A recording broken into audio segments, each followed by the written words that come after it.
الله الرحمن الرحيم الحمد لله رب العالمين والصلاة والسلام على سيد الأنبياء والمرسلين سيدنا ومولانا محمد وعلى آله وأصحابه أجمعين.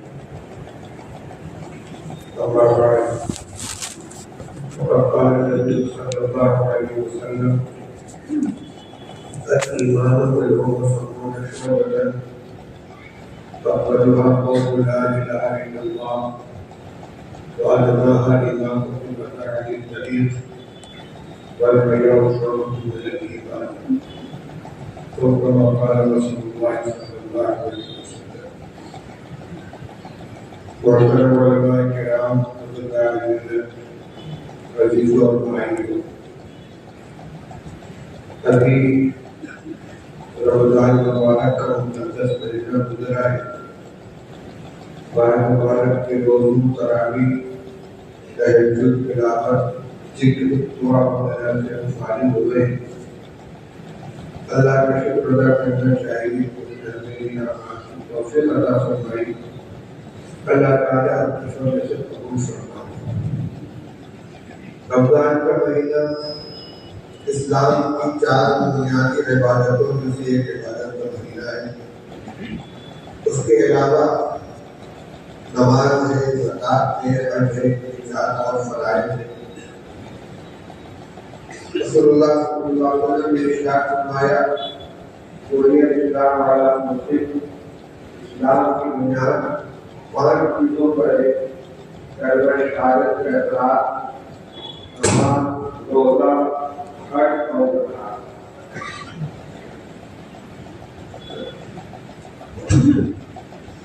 یقیناً یہ عبادات اسلام کی بنیاد میں شامل ہیں. ایک تصور یہ ہوتا ہے کہ اگر کسی شخص نے اپنی زندگی میں نماز کا اہتمام رکھا، ماہ مبارک کا روزہ بھی رکھ لیا، زکوٰۃ فرض کی زکوٰۃ بھی ادا کر لی، اور اللہ نے حج فرض کیا ہے، فارغ ہو گیا، تب ایمان اس کا کامل ہو جائے. سارے کے سارے فرائض اس نے ادا کر دی، کلمہ صحیح سے پڑھے ہوئے. میں آج کے مجلس میں یاد کرنا چاہتا ہوں کہ کمال ایمان اور تکمیل ایمان کے لیے صرف چند فرائض کا ادا کرنے کا کافی ہے. جو حدیث میں نے پڑھی تھی اس میں رسول اللہ صلی اللہ علیہ وسلم نے ارشاد فرمایا ہے کہ ایمان کی 70 سے زیادہ شاخیں ہیں، جس میں سب سے افضل شاخ لا الہ الا اللہ ہے، اور سب سے نیچے کی شاخ راستے سے تکلیف کے چیز کا ہٹا دینا ہے، اور حیا ایمان کی ایک شاخ ہے.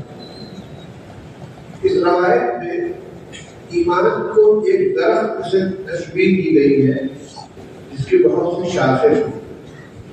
درخت کی ایک جڑ ہوتی ہے، ایک تنا ہوتا ہے، پھر اس میں کچھ شاخیں ہوتی ہیں، ان شاخوں کے اندر پتے ہوتے ہیں، کچھ پھل اور پھول ہوتے ہیں.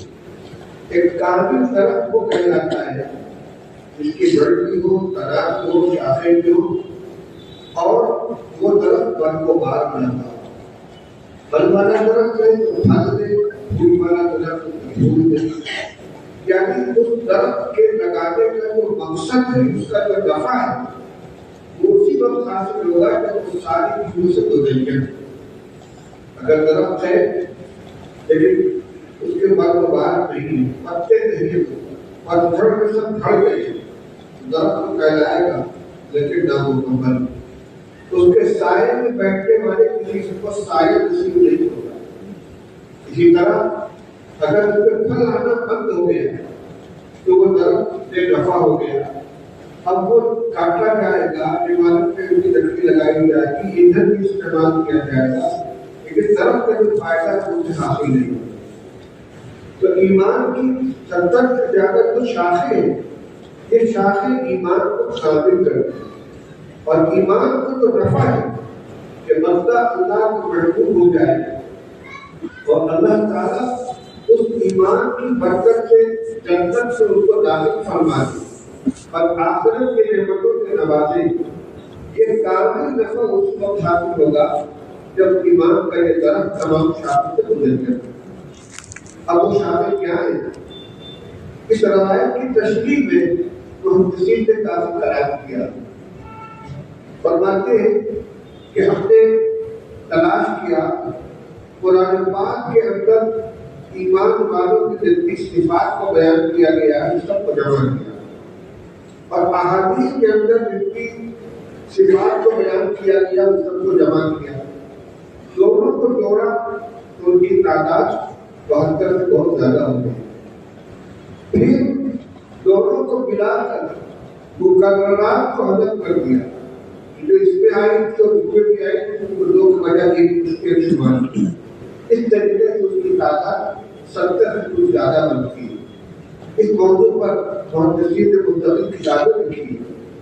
علامہ بہقی کی شعب الایمان مختصر ایک کتاب ہے ایمان کی شاخیں، جس کے حوالے سے صاحب مشکات اپنی کتاب میں روایتیں لے آتے ہیں، روایت بہقی کی شعب الایمان۔ اسی طرح ہمارے ملکوں میں حضرت مولانا شفیع صاحب ٹھاکر رحمۃ اللہ علیہ کی کتاب ہے بلوغ الایمان، ایمان کی شاخیں۔ ان شاخوں میں دو طرح کی چیزیں ہیں۔ بعض وہ اعمال ہیں جن کے بارے میں یہ فرمایا گیا کہ مومن کو ایسا ہونا چاہیے، اور بعض روایت میں بتایا ہے کہ جس کے اندر یہ صفت پائی ہے وہ مومن نہیں ہے۔ یعنی کچھ چیزوں سے مزین ہونا ایمان کا تقاضا ہے، اور کچھ چیزوں سے پاک ہونا ایمان کا تقاضا ہے۔ ہمارا ایمان کامل اسی وقت ہوگا جب ہم کچھ چیزوں پر نظر رکھیں۔ ایک مزاج بن جاتا ہے، ایک آدمی ہے اللہ تعالیٰ نے اس کو توفیق عطا فرمائی ہے، شکل صورت وضع پتہ بھی دیکھ جیسی ہے، نماز کا بھی اہتمام کر لیا، بلکہ اور آگے بڑھ جائیں گے، کسی شہر سے وابستہ ہو گئے، تلاوت بھی کر لیتے ہیں، کچھ اور تصویر بھی توفیق مل گئی، خود بھی سمجھتے ہیں کہ اللہ والے ہو گئے، اور لوگ بھی سمجھتے ہیں بہت دیدار آتی ہے۔ لیکن ان روایات کے روشنی میں ہم دیکھیں تو بہت سے ایسے اخلاق اور معاملات کا انسان شکار ہے کہ نمازی روزےدار تلاوت گزار اذکار اور اولاد کا پابند ہونے کے باوجود اگر کچھ صفات کے ساتھ مزین نہیں ہے یا ان خرابیوں سے پاک نہیں ہے تو اللہ کے رسول صلی اللہ علیہ وسلم فرماتے ہیں وہ بھی نہیں ہے۔ میرا مقصد آج کی مجلس میں آپ کو اپنے آپ کو مخاطب کر کے بابر کرانا ہے کہ جس طرح زبان روزے تلاوت کا اہتمام کرتے ہیں، ذکر و تسبیح کا اہتمام کرتے ہیں، اور اس کو اپنے ایمان کی کمال کے لیے مفید اور ضروری سمجھتے ہیں، اسی طریقے سے اخلاق اور معاملات کرنے والی درجہ ہونی چاہیے کہ جن کے بغیر آج کی مومن کامل نہیں کیا جا سکتا۔ اس کا دائرہ بہت وسیع ہے، ایک تو مجلس میں میری بات مکمل نہیں ہو سکتی، لیکن میں ان میں سے چند روایتیں آپ کے سامنے پیش کرنا چاہتا ہوں۔ رسول اللہ صلی اللہ علیہ وسلم کی شان فرمایا آیت المنافق کی صلاح، منافق کی نشانی تین چیز ہے، اذا حدث کذب واذا وعد اخلف واذا خاصم فجر۔ جب آدمی بات کرے تو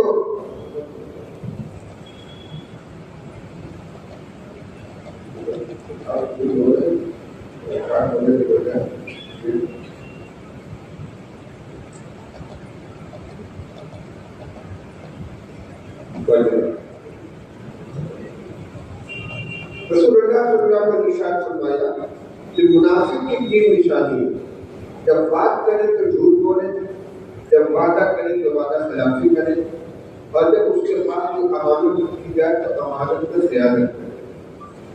اس کا مطلب کیا ہوگا؟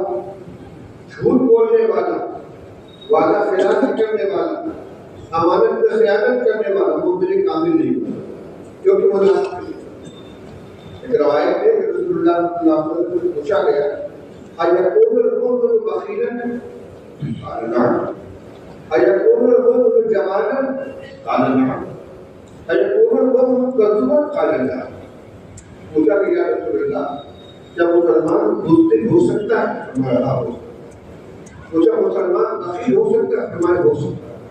پوچھا کہ مسلمان جھوٹا ہو سکتا ہے؟ نہیں، جھوٹا نہیں ہو سکتا۔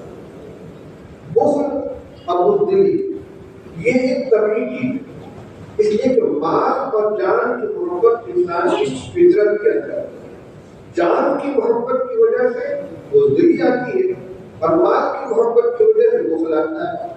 اگر اس بزدلی اور اس بخل کی وجہ سے کسی دینی فریضے کی ادائیگی میں کوتاہی نہ ہو تو فی نفسی یہ چیز خراب نہیں، لیکن آپ نے سمجھا کہ مومن ہونے کے باوجود باقی ہو سکتا ہے، مومن ہونے کے باوجود دوسری ہو سکتا ہے، لیکن پوچھا کہ مسلمان جھوٹا ہوگا فرمان نہیں، کیونکہ جھوٹ بولنا فطرت سلیمہ کا تقاضا نہیں، اسلامی نہیں، اب تہذیب کے اندر جھوٹ بولنا برا ہو جاتا ہے۔ اب آئیے ایک آدمی تہذیب گزار بھی ہے، تذکار کا پابند بھی ہے، نمازی بھی ہے، تو جھوٹ بول رہا ہوتا ہے کہ رسول اللہ کی اشاعت کے معاملے میں وہ قومیں پھیلانے کے مستقل ہے، ہم سمجھتے ہیں کہ وہ کام نہیں۔ آپ سمجھ لا ایمان لمن لا عمل له ولا دین لمن لا عقل له، جس کے پاس امانت داری ہے اس کے پاس ایمان نہیں، اور اس کو اپنے وعدے کا پاس نہیں ہے اس کے پاس دین نہیں، وعدہ کر لیا قدرت کے باوجود وعدہ خلافی کر رہے ہیں۔ یہ تاجر لوگ ہیں، ویپاری ہیں، کاروبار کر رہے ہیں، کاریگروں کے ساتھ معاملہ ہے، چیک کاٹ کے دے دیا، وقت پر پیسہ ان کو نہیں مل رہا ہے، وہ آتا ہے ہاں وقت ملے بس پڑھو کو لے لیتے ہیں، ان کے بعد آتا ہے نہ وعدہ کرتے وقت پورا کرنے کے لیے آتا ہے، نہ وعدہ کرنے کے بعد پورا کرنے کا ہوتا ہے، نبی اس کا کوئی اہتمام۔ رسول اللہ صلی اللہ علیہ وسلم کیا فرماتے ہیں لا تدری بلّہ ہے، اس کے بعد وعدے کا ایسا نہیں ہے، اس کے بعد دین نہیں۔ حضور صلی اللہ علیہ وسلم کے یہاں تو وعدہ کا اہتمام اتنا تھا، ایک صحابی ہے وہ کہتے ہیں کہ رسول اللہ صلی اللہ علیہ وسلم کے ساتھ میرا ایک معاملہ ہوا، آپ کے دفتر ملنے سے پہلے میرا حضور سے کچھ معاملہ تھا، کوئی سامان حضور صلی اللہ علیہ وسلم کا خریدا تھا اور ان کو پیسہ دینا تھا حضور کو۔ انہوں نے کہا آپ ٹھہرے ہوئے گھر سے آتا ہوں، تو میں ٹھیک ہے میں انتظار کرتا ہوں، چلے اس کا شریک روایت 3 دن کے بعد ان کو یاد آیا کہ میں نے وعدہ میں نے کہا تھا کہ میں آتا ہوں، ابھی آپ محمد صلی اللہ کی حیثیت سے مطالعہ کی تو محمد صلی اللہ کا صادق العظیم تھے۔ 3 دن کے بعد گھر سے آئے تو رسول اللہ صلی اللہ علیہ وسلم وہی بولتے آپ نے صرف اتنا فرمایا لقد شققت علیک انا هنا كنت 30 دن، تو وہ پریشان 3 دن سے میں تمہارا انتظار کرتا ہوں، کیا آپ پیسہ وصول کرنے کے لیے کھڑے ہوئے تھے؟ نہیں، وعدہ کیا میں 3 مہینے انتظار کرتا ہوں۔ یہ انسانی اور ایمانی صفت ہے۔ ابھی آپ کو نبی نبوت نہیں ملی تھی لیکن زبان سے بات نکل گئی، آپ اوپر کھڑے ہوئے، جب اپنی طرف سے وعدہ خلاف نہیں کیا۔ الصادق الامین نبوت سے پہلے آپ کا لگا تھا، سچ بولنے والے امانت داری۔ اسی طریقے سے آپ فرماتے ہیں لا ایمان لمن لا عمل له، اس کے بعد امانت داری نہیں ہے، اس کے بعد ایمان نہیں ہے۔ امانت کا تعلق میرے پیسے سے نہیں ہوتا، کسی کا راز کسی کے بعد اس کی افشا کرتے ہیں، پھر کسی کو مشورہ لیا اور پھر دوسروں کے سامنے کا تذکرہ کر دیا، کسی کے علم میں کسی کا عیب آ گیا، کوئی کمزوری آ گئی تو دوسروں کے سامنے بیان کر دیا، یہ ساری کی ساری امانت کے خیال ہے۔ کوئی عہدہ مقصد کسی کو ملا تو اس کا صحیح استعمال نہیں کیا، غلط استعمال کیا، یہ بھی امانت کے خیال ہے۔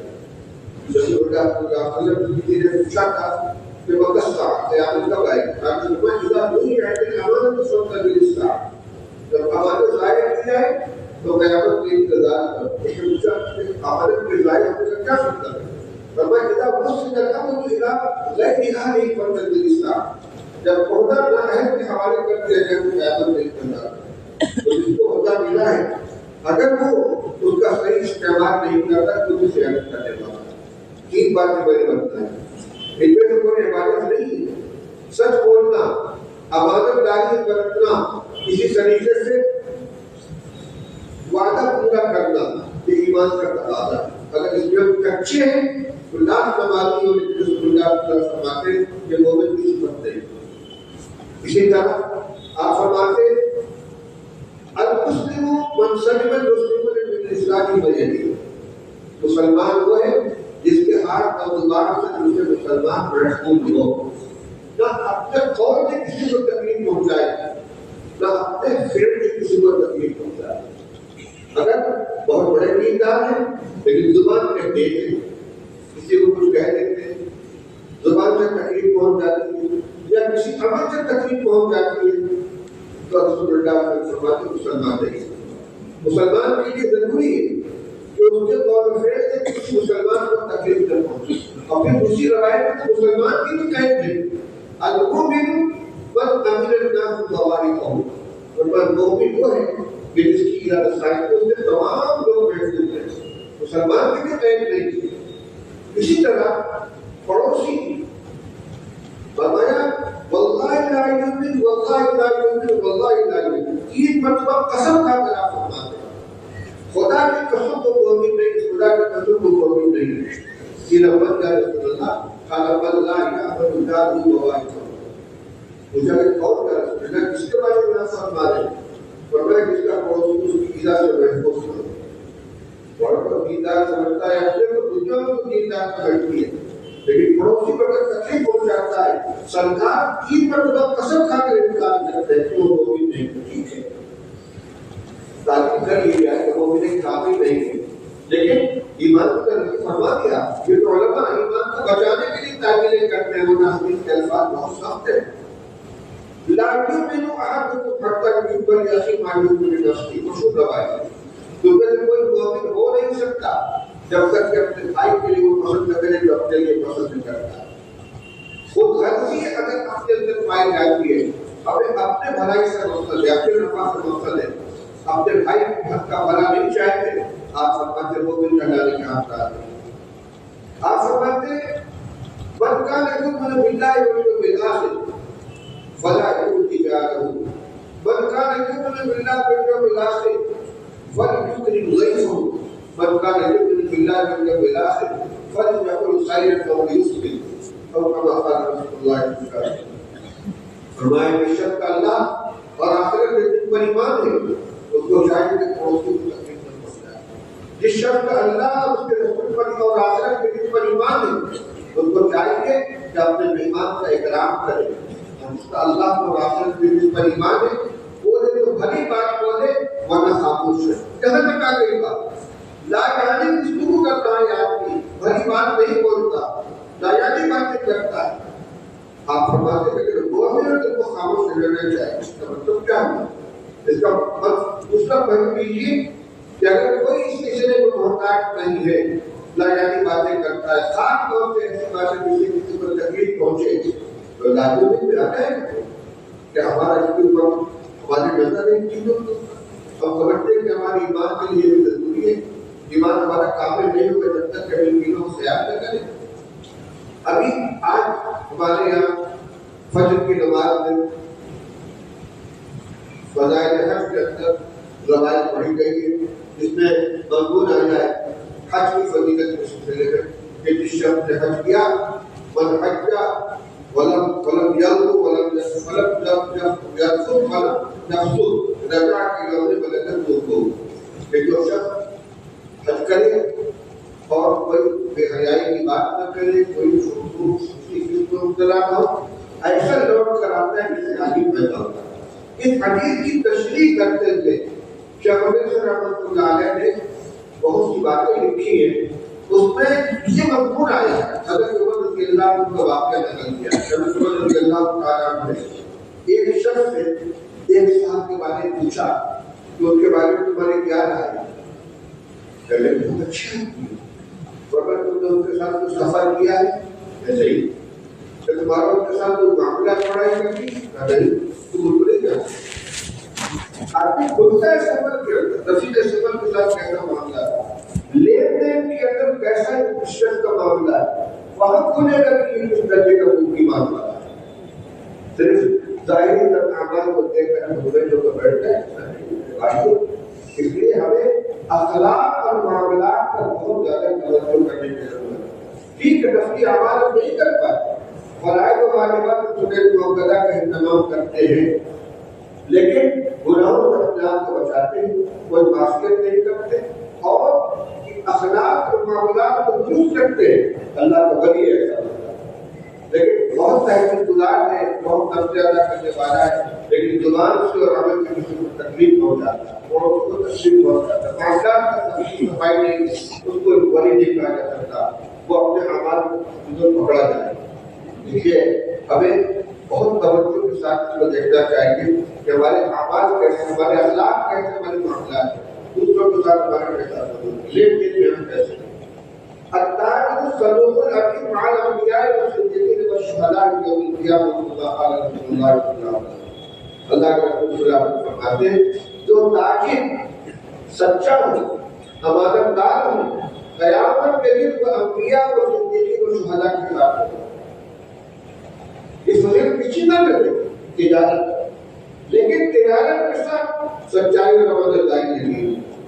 معاملہ کیا ہے, یہ نفرت نہیں بیان کی جا رہی ہے, تحقیق نہیں بیان کیا جا رہا ہے, لیکن کیا چیز بیان کی جا رہی ہے؟ تجارت کرتا ہے, سچ بولتا ہے, امانت دار, انبیاء اور صدیقین و شہداء کے ساتھ.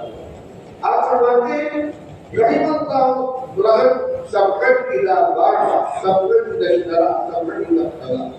اللہ کی رحمت نازل اس شخص پر ہے جو بیچے تو نرمی کا معاملہ ہے, خریدے تو نرمی کا معاملہ ہے, تقاضا کرے تو نرمی کا معاملہ ہے. صرف سماحت نرمی ہے, تین چیزیں تو ہوگی. تاجر کیا کرتا ہے, کچھ بیچتا ہے, کچھ خریدتا ہے, کچھ وصولتا ہے. تینوں میں اگر وہ نرمی کرتا ہے, اللہ کے رسول صلی اللہ علیہ وسلم اس کو دعا دے رہے ہیں کس چیز کی, اللہ کی رحمت کرے. حدیث میں فرمایا گیا بنی اسرائیل میں شب کا انتقال ہوا, اللہ کے سامنے کو پیش کیا گیا. اس نے پوچھا کہ تمہارے پاس کوئی دیکھی ہے کیا؟ میں دیکھ لو. میرے پاس کوئی دیکھی نہیں, اور اتنا ہے کہ میں تجارت کرتا تھا, میں نے اپنے ملازمین کو یہ ہدایت دے دی تھی کہ اگر کسی کے ساتھ تمہارا معاملہ وہ ادائیگی کے لیے مہلت مانگے تو مہلت دے دیا, اور اگر کوئی غریب ہو تو اس کا کچھ معاف کر دیا. حدیث میں آتا ہے اللہ تعالیٰ فرماتا ہے آنا ہم تو بیداری کر دیا, تو ایک بندہ محتاج ہو کر اپنے جیسے انسانوں کے ساتھ نرمی کا معاملہ کرتا تھا, اپنا حق چھوڑ دیتا تھا, میں اس کا زیادہ حقدار ہوں, تو سارے گناہ معاف کرتا ہوں. وہ فاسق و فاجر انسان تھا, لیکن یہ ادا اللہ کو پسند ہے کہ انسانوں کے ساتھ وہ دیر دیر کے اندر نرمی کا معاملہ کرتا تھا, صرف کسی ایک وجہ سے اللہ کے سارے گناہوں کو معاف کرتا ہے. کوئی چیز پسند آ جائے, فاجر و فاجر شخص کو ایک پیاسے کتے کو پانی پلا دینے پر اللہ نے جنت عطا فرمایا, اور ایک بہت عبادت گزار عورت کو ایک بھوکی بلی کو مار دینے, بلی کو پیاسا بھوکا مار دینے پر جہنم میں داخل کر دیا گیا. معاملات اور اخلاق پر یہ بہت اہم ہے. اس کے میرے بھائیوں ہمیں اس پر نظر رکھنی چاہیے, ہم ڈرتے رہنا چاہیے.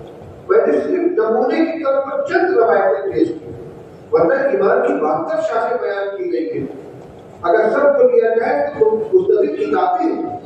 ابھی میں نے تذکرہ کیا دو کتابوں میں, فروع الایمان اور شعب الایمان امام بہقی, تمام اخلاق حسنہ اس کے اندر آ جاتے ہیں. صلہ رحمی صرف القطع واس محبت غلط وقت نعمت اللہ علیہ, جس کو تم سے قطع تعلق ہے اس کے ساتھ تعلق کو جوڑو, جو تمہارے ساتھ زیادتی کرے اس کو معاف کر دو, جو ظلم کرے اس کے ساتھ احسان کرو. آخر نعمت کا ساتھ نہیں, تمہارے ساتھ برا سلوک کرے اس کے ساتھ اچھا سلوک کرو.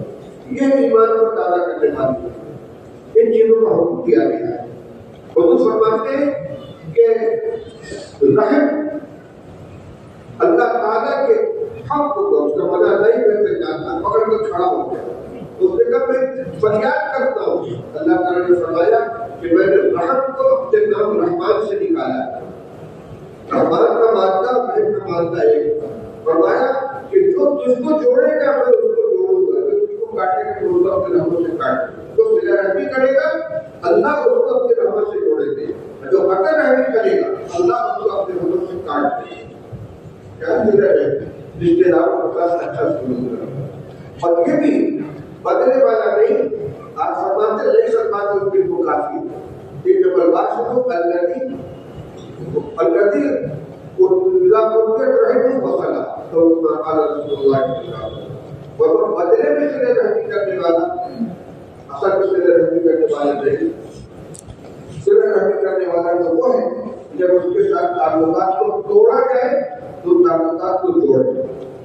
قطع رحمی کرنے والوں کے ساتھ صلح رحمی کرے. یہ چیزیں ہماری زندگی میں آنی چاہیے اور ہم کو زیادہ رکھنی چاہیے. ہماری زبان سے کسی پر تکلیف نہ پہنچے, ہمارے عمل سے کسی پر تکلیف نہ پہنچے, پڑوسی کے ساتھ ہمارا اچھا سلوک ہو, معاملات ہم درست رکھیں, جھوٹ نہ بولے, وعدہ خلافی نہ کریں, کسی امانت کا خیانت نہ کریں, کوئی مشورہ دینے کے لیے کوئی صحیح مشورہ دے پھر گائیڈ نہ کرے, یہ بھی امانت کا خیانت ہے. ہم سے کوئی رائے دینے کے لیے آیا, اس نے اپنی بھلائی اور خیر کو میرے پاس امانت ضرور پر اعتماد کیا, میں اپنی منصوبات دکھا کے اس کو غلط مشورہ دے دیتا ہوں, یا تھوڑی ہی خیانت ہے ایمان کے اندر سے آتی. اللہ ایمان نہیں بلکہ امانت دار. دیکھیے امانت داری, وعدہ پورا کرنا, سچ بولنا اور دوسروں کے ساتھ اچھے اخلاق سے پیش آنا. آپ نے فرمایا ان تبھی نہ بڑوں کسی کی کمر رکھے. اگر فرمایا کہ جہنم سے اپنے آپ کو بچاؤ چاہے آدھا چھوارا صدقہ کرتے ہی کیوں, فَإِلَّمْ تَجِدْ فَبِكَلِمَةٍ طَيِّبَةٍ. آدھا چھوارا صدقہ کرنے کی طاقت نہیں ہے تو میٹھا بول تو تمہارے لیے صدقہ ہو جائے گا. بہت کشادہ راستہ ہے, دیکھیے کمانے کا گناہوں میں اتقی نارا وہ کسی کی طرح اس نے یہ گھنٹے آدھا چھوارا ہے, کسی کو صدقہ کر دو, جہنم سے نجات کے لیے ایک عمل ہو گیا. بھائی تب تک کبھی کلمۃ طیبۃ, آدھا چھوارا کا صدقہ کرنے کے لیے نہیں ہے, میٹھا بول قول معروف ومغفرۃ خیر من صدقۃ تتبعها اذى. قرآن میں فرمایا گیا میٹھا بولنا اور درگزر کر دینا اس صدقے سے بہتر ہے جس کے بعد ایذا رسانی. کسی کو صدقہ دیا, مدد کی, اس کے بعد زبان کو تکلیف پہنچا دی, کچھ برا بھلا کہہ دیا, اس کی توہین کر دی, سارا کام ثواب ضائع ہو جائے.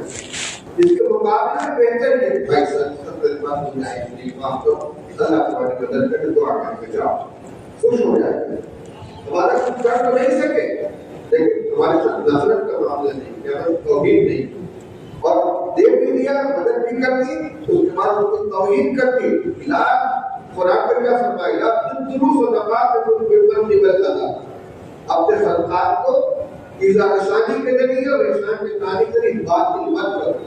زکات دیتے ہیں تو زکات دینے کے وقت اس کو زکات دیے, کبھی کبھی کے ساتھ بہت تحقیق کا معاملہ ہے, غلط اس کی تحقیق نہیں ہوئی, جو وہ تھوڑے کو پہنچا کے تمہارے پاس ضرورت مند کرائی ہے.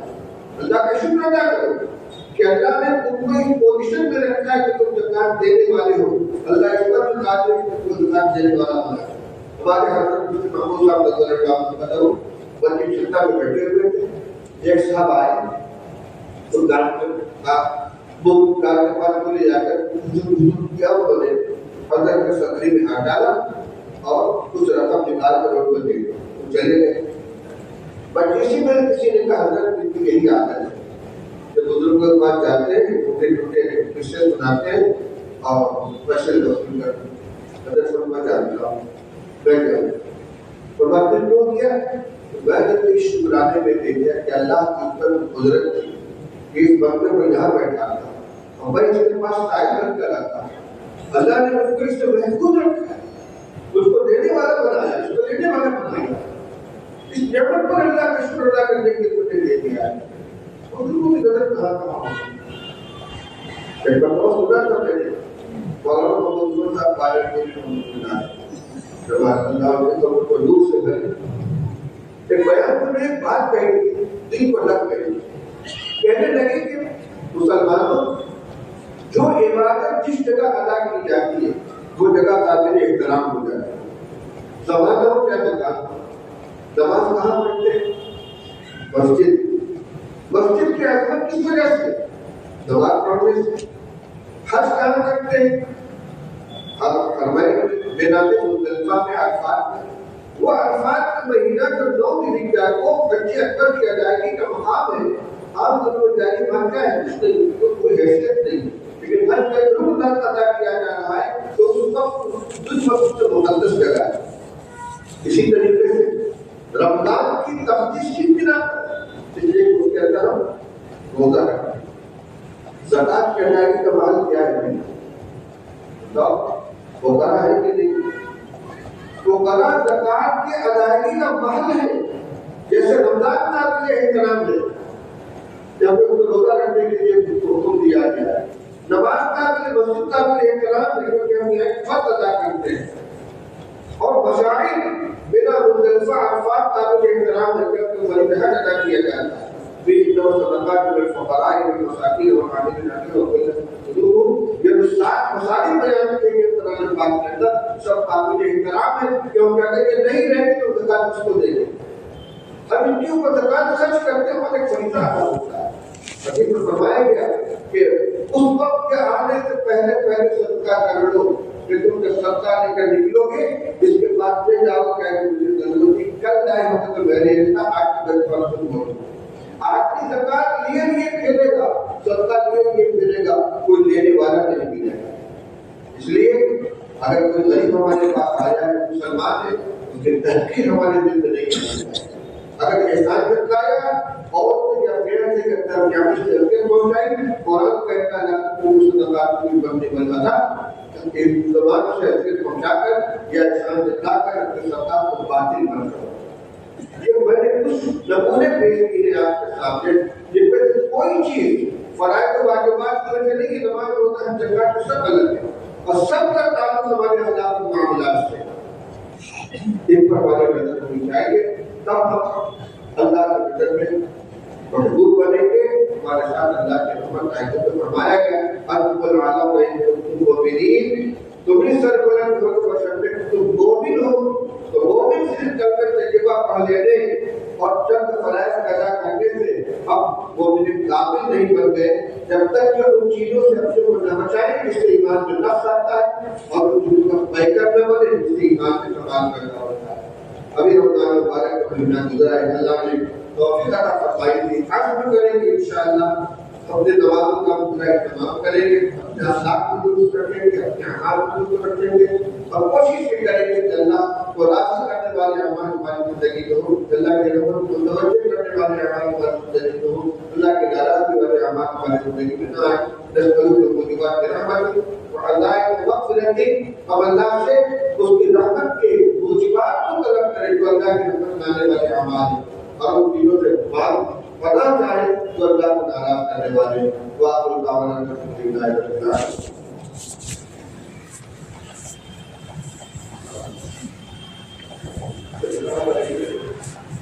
دعا فرمائیں اللهم صل على سيدنا محمد وعلى آله وصحبه وسلم. ربنا لا تجعلنا في الظالمين والكافرين. اللهم حبب إلينا الإيمان في قلوبنا وكره إلينا الكفر والفسوق والعصيان واجعلنا من الراشدين. یا اللہ ہم سب کو ایمان کامل نصیب فرما. یا اللہ ہمیں اخلاق حسنہ کا بہتر بنا دے. یا اللہ ہمارے اعمال صالحہ کی توفیق عطا فرما. یا اللہ موجبات رحمت ہمیں عطا فرما. یا اللہ موجبات غضب سے ہماری بارگاہ میں حفاظت فرما. یا اللہ ہمیں اپنے اعمال کی توفیق عطا فرما جو تجھ کو راضی کرتے ہیں, تجھ کو خوش کرتے ہیں, تیری رحمت کو متوجہ کریں, ان اعمال و اخلاق ہماری حفاظت فرما جو تیری ناراضگی کا سبب بنے. یا اللہ ہمارے مبارک کا شکر ہے تیری توفیق سے تجھے مجھے کچھ اعمال ہو گئے. یا اللہ ان میں جو نقص رہ گیا ان کو معاف فرما دیجیے اور ہمارے تمام روزے تلاوت اور عبادت کو قبول فرما دیجیے. ہمارے عمروں میں اتنی برکت عطا فرما دیجیے کہ آئندہ کے مقدس مہینہ ہمیں ملے اور درمیانی وقفے کو بھی اپنے طاعات میں خرچ کرنے کی توفیق عطا فرمائیے. ہماری فقیر کو بڑے تمام گناہوں کو معاف فرمائیں گے, تمام نیکیوں کو قبول فرمائیں گے, ہمارے تمام اعضاء و جوارح کو ہم طرح کے گناہوں سے محفوظ فرما دیجیے. اللهم انا قلوبنا ونواصينا ونواتنا بيدك لم تبلغنا من الشيطان فإذا فعلت ذلك بنا فكن استبرئنا وأهدنا إلى سواء السبيل. رب اغفر وارحم وأنت خير الراحمين. وصلى الله على نبينا الكريم يا رب. السلام علیکم ورحمۃ اللہ وبرکاتہ. کوئی صاحب مسافر کرنے کی کوشش نہ کریں, میں نے سلام کر لی, آپ جواب دے دیے.